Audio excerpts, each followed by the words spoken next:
ont un rêve, voir leur projet se concrétiser et ils comptent bien le réaliser. Ils ont pris d'assaut la salle de conférence de l'École supérieure africaine des technologies de l'information et de la communication.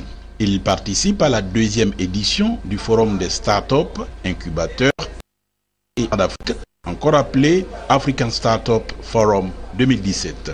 Un rendez-vous dédié aux startups et dont l'objectif est entre autres de célébrer la contribution positive des startups dans le développement des États, pallier le chômage des jeunes en contribuant à l'employabilité et surtout inciter et initier les jeunes à l'esprit d'entrepreneuriat.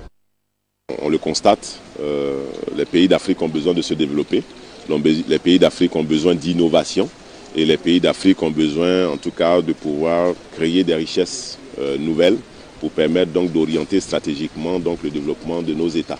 Et nous avons constaté que dans certains continents, tels que les continents américains, européens et asiatiques, ils ont amorcé leur développement à travers l'innovation et à travers l'écosystème des startups. Et nous pensons que l'Afrique n'a pas droit à rater donc, ce tournant. Et donc nous avons décidé de prendre les devants. Et depuis l'année dernière, l'année 2016, nous avons entrepris donc de pouvoir donc initier ce que nous appelons le forum économique des startups, des incubateurs et des investisseurs qui sont les 3 maillons de la chaîne qui devraient pouvoir permettre donc à ces écosystèmes-là de se développer et par ricochet de permettre aux États de pouvoir également bénéficier donc de ces développements. C'est les startups qui réfléchissent énormément aux différentes solutions à apporter aux différentes problématiques de nos environnements socio-économiques, notamment dans le domaine de l'agriculture, dans le domaine de la santé, dans le domaine de l'éducation, dans le domaine de l'électricité, de l'énergie renouvelable. Vous savez qu'en Afrique, on a des difficultés pour pouvoir donc créer justement ces solutions et pour aider justement les populations à s'en sortir. Et ces startups-là, comme elles sont jeunes, elles sont dynamiques, elles sont créatives, donc elles utilisent des créneaux qui sont l'innovation, qui sont le numérique, qui sont la connectivité, la technologie, pour pouvoir trouver des solutions simples, mais qui facilitent la vie, non seulement aux populations, mais qui améliorent le quotidien également de leur environnement et par ricochet qui permettent aux États de gagner en richesse. Pour cette seconde édition de l'African Startup Forum, c'est la sempiternelle question du financement des PME qui est au centre des discussions. Le choix de ce thème parce que tous les pays d'Afrique ont besoin de financement. Les startups ne sont pas en marge donc de ce besoin-là. Nous pensons que c'est une problématique importante et qu'elle peut aider justement les startups dont le financement tarde à se mettre en place dans nos pays d'Afrique à pouvoir elles-mêmes trouver en leur sein donc les mobilisations de ressources et de richesses qu'elles recherchent. Voilà, donc c'est pour ça que cette thématique pour nous elle a été très très importante à mettre en avant et vous avez vu l'engouement qu'il y avait dans la salle justement parce que la question elle est importante, elle est primordiale. Financement et investisseurs pour les startups en Afrique ou comment les trouver? Une interrogation à laquelle les différents panélistes se sont attelés à répondre. Les panélistes ont défini des modes de financement. Le recours au financement classique, mais surtout à une plateforme de financement ou encore l'aide que peut apporter un proche ou un membre de la famille. Les banques n'ont pas la fonction première de financer des projets. Donc pour ça, on ne peut pas en vouloir aux banques. Les banques, c'est le lieu, comme son nom le dit, pour entreposer, stocker, gérer et pouvoir permettre la facilité d'utilisation. Maintenant, c'est avec la progression du monde et des différentes situations qu'elles sont en train de se tourner vers ces modes, mais ce n'est pas à l'origine le métier. Donc nous devons nous tourner vers des structures spécialisées, des fonds d'investissement qui existent, qui soutiennent les entreprises. Mais après avoir une éducation financière saine, je veux dire quoi, il y a ce qu'on appelle le crowdfunding, le fundraising. Ce sont des moyens de mode de lever des fonds, mais qui à l'origine peuvent se faire localement entre nous, entre personnes de famille, de quartier. Mais le problème, c'est que les personnes qui vont se demander des participations par rapport aux entreprises sont des gens à l'origine à qui on ne peut pas faire confiance parce qu'elles n'ont pas un bon parcours, elles se comportent mal, elles ont souvent grugé ou trompé des gens. Et de ce fait-là, ça donne aux gens de ne pas leur faire confiance. Donc, j'ai dit que l'entrepreneur doit avoir un caractère, doit être quelqu'un de sérieux à qui il faut faire confiance. C'est la base pour avoir toute forme de financement ou de support financier. D'ailleurs, ce n'est pas seulement l'argent qui peut nous permettre de développer une entreprise. On peut avoir un seul conseil qui peut nous aider, un support, un coaching, un mentoring, toutes ces choses peuvent nous aider. il y a des possibilités de financement qui existent au niveau des startups, mais il importe que les startups s'organisent, que les startups donc puissent saisir l'opportunité, notamment qui se présentent au niveau de l'agence emploi jeune, donc de soumettre des projets, mais en se fédérant donc sur cette plateforme pour bénéficier d'un suivi donc au niveau de l'agence pour bénéficier de financement, puisque l'agence se porte garant des jeunes auprès des institutions financières, mais par ailleurs de pouvoir aussi saisir toutes les alternatives qui se présentent à elle, notamment au niveau des plateformes de financement alternatives ou même au plan stratégique à travers peut-être des opportunités de crédit fournisseur, d'avance client. Et tout cela ne pourra se faire que à travers la formation, à travers donc des renforcements des capacités, autant que nous sommes en train de le faire actuellement, pour que ces startups-là comprennent qu'il importe déjà de se donner un minimum aussi de crédibilité. Il faut réaliser des business plans, il faut, produire des prototypes, toutes choses qui pourront donc convaincre, j'allais dire donc les institutions financières, les bailleurs de fonds, l'agence emploi jeune, des potentiels associés ou même toute personne à qui ils pourront s'adresser sur des plateformes de mobilisation de ressources. Cette deuxième édition de l'African Startup Forum aura été une véritable école pour ces jeunes entrepreneurs. Après les différents panels sur où trouver les moyens pour développer leurs affaires, ils ont eu droit à un véritable cours d'entrepreneuriat avec l'homme d'affaires Alain Quadio, PDG du groupe Keidan. L'administrateur de la Maison des patrons de Côte d'Ivoire, CGIC, a partagé son expérience avec ses 4D. Il a défini la rigueur, le travail et le sacrifice comme les clés pour réussir un entrepreneuriat. Il n'y a pas de recette pour être un bon entrepreneur. Je vous dirais que le mauvais entrepreneur, c'est celui qui ne pratique pas certaines valeurs. Le mauvais entrepreneur, c'est celui qui n'a pas de rigueur. Le mauvais entrepreneur, c'est celui qui n'a pas la valeur très en lui.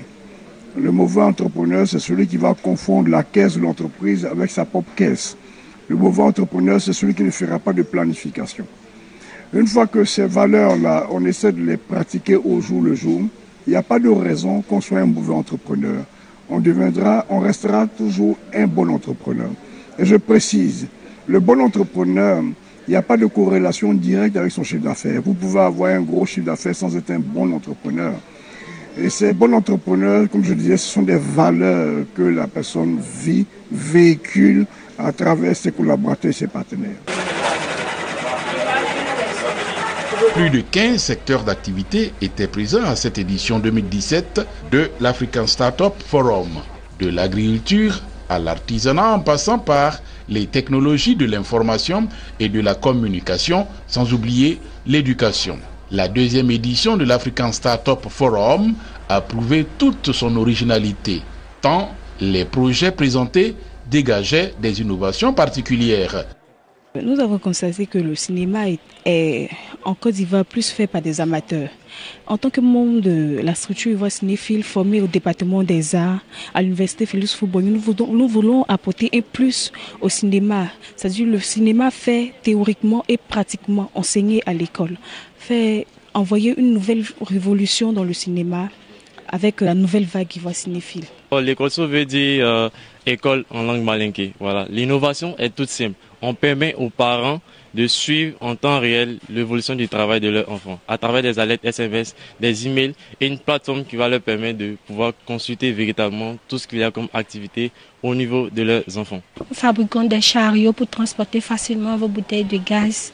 Nous fabriquons des supports pour la cuisine, des supports pour ne pas que la bouteille rouille le sol. Voilà. Nous fabriquons aussi des supports extensifs pour vos appareils électroménagers. Nous avons un nouveau produit, le Futuoma. C'est un support pour vos mortiers. C'est un support qui amortit le bruit et le choc pour ceux qui sont en hauteur, qui habitent dans les immeubles. Le projet pour lequel je postule à l'ASF cette année est Online Trad, qui est une plateforme de virtualisation de tout le processus de traduction de documents.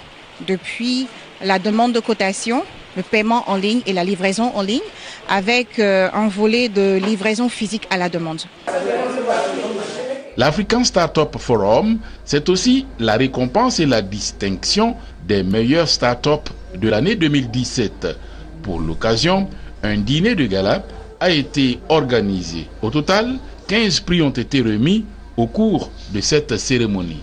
La palme d'or de la meilleure start-up a été enlevée par Frank Alter de l'entreprise Wefly Agri. D'abord, je suis très ému, chargé d'émotions parce que c'est vraiment un moment solennel. On ne s'attendait pas du tout à cela. En fait, nous sommes une start-up ivoirienne immatriculée en Côte d'Ivoire. Nous avons 10 développeurs à plein temps. Nous sommes 4 cofondateurs et je suis le seul français. Alors en fait, nos services s'articulent autour de 3 parties différentes. Nous avons la partie cartographie qui permet de survoler la plantation avec le drone en pilotage automatique. Nous prenons des milliers de photos à l'aide de ce drone, nous les assemblons grâce à nos serveurs. Et ces photos servent finalement à fabriquer ce qu'on appelle une orthophoto, c'est-à-dire une carte géante de la plantation. Le deuxième service qu'on propose, c'est un logiciel de gestion des plantations qui utilise un certain nombre de technologies. Par exemple, nous appelons les données météo. Nous utilisons des données qui permettent d'organiser l'ensemble de la plantation en secteurs, d'attribuer des tâches et des employés à chaque secteur. Et dernièrement, nous avons aussi rajouté la partie visite virtuelle de la plantation à partir des technologies 3D.